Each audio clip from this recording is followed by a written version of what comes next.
बहुत समय पहले की बात है, जब गौतम बुद्ध अपने शिष्यों के साथ एक गांव में ठहरे हुए थे।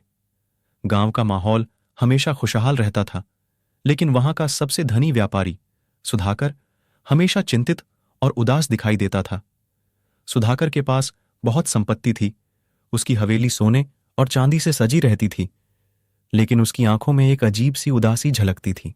सुधाकर की चिंता उसके परिवार और कर्मचारियों के बीच एक रहस्य बन गई थी।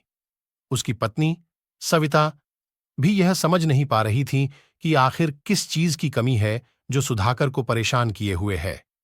एक दिन सविता ने उसे बुद्ध से मिलने का सुझाव दिया। उसने सुना था कि बुद्ध गांव में आए हैं और लोगों को शांति और खुशी का मार्ग दिखा रहे हैं।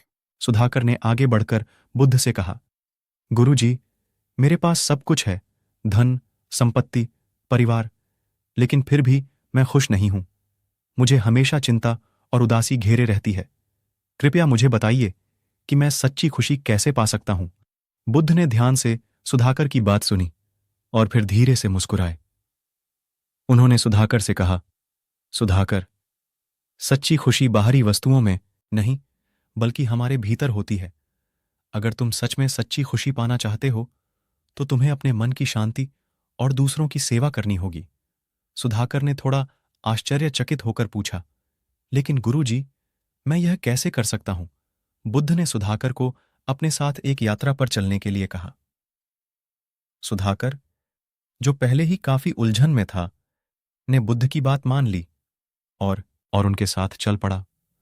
बुद्ध उसे गांव के बाहर एक शांत तालाब के पास ले गए। तालाब के किनारे पहुंचकर बुद्ध ने सुधाकर से कहा, इस तालाब में एक पत्थर फेंको। सुधाकर ने तालाब में एक पत्थर फेंका। पत्थर के गिरते ही तालाब में लहरें उत्पन्न हो गईं। बुद्ध ने पूछा, सुधाकर, क्या तुमने देखा कि पत्थर के गिरते ही तालाब में लहरें उत्पन्न हो गईं? सुधाकर ने सहमति में सिर हिलाया। बुद्ध ने फिर कहा, इसी तरह जब हम अपने मन को शांत करते हैं और दूसरों की सेवा करते हैं, तो हमारे जीवन में भी शांति और संतोष की लहरें उत्पन्न होती हैं। सुधाकर ने बुद्ध की बात को गहराई से महसूस किया, लेकिन वह अभी भी पूरी तरह से संतुष्ट नहीं था।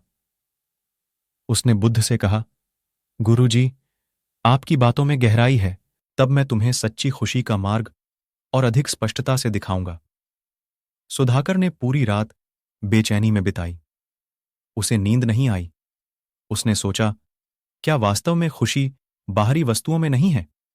क्या मैंने अपनी पूरी जिंदगी गलत समझा है? अगले दिन वह तय समय पर तालाब के पास पहुंचा। बुद्ध पहले से ही वहां ध्यान मग्न बैठे थे। उन्होंने सुधाकर को बैठने का इशारा किया और फिर धीरे से बोले, आज मैं तुम्हें एक और उदाहरण दूंगा। बुद्ध ने एक छोटे से पौधे की ओर इशारा किया, जो तालाब के किनारे उगा हुआ था। उन्होंने कहा, देखो इस पौधे को, यह जमीन से पोषण पाता है, सूरज से प्रकाश और तालाब से पानी, लेकिन यह अपनी जड़ों के माध्यम से ही पोषण लेता है, सीधे तालाब से नहीं। तो तुम्हारा मन शांत होगा और तुम अपने भीतर की शांति को महसूस कर सकोगे। दूसरा कदम है सेवा। जब तुम दूसरों की निस्वार्थ भाव से सेवा करोगे, तो तुम्हें सच्ची खुशी का अनुभव होगा। सुधाकर ने बुद्ध की बातों को अपनाने का निर्णय लिया। उसने ध्यान करना शुरू किया और गांव के जरूरतमंद लोगों की मदद करने लगा।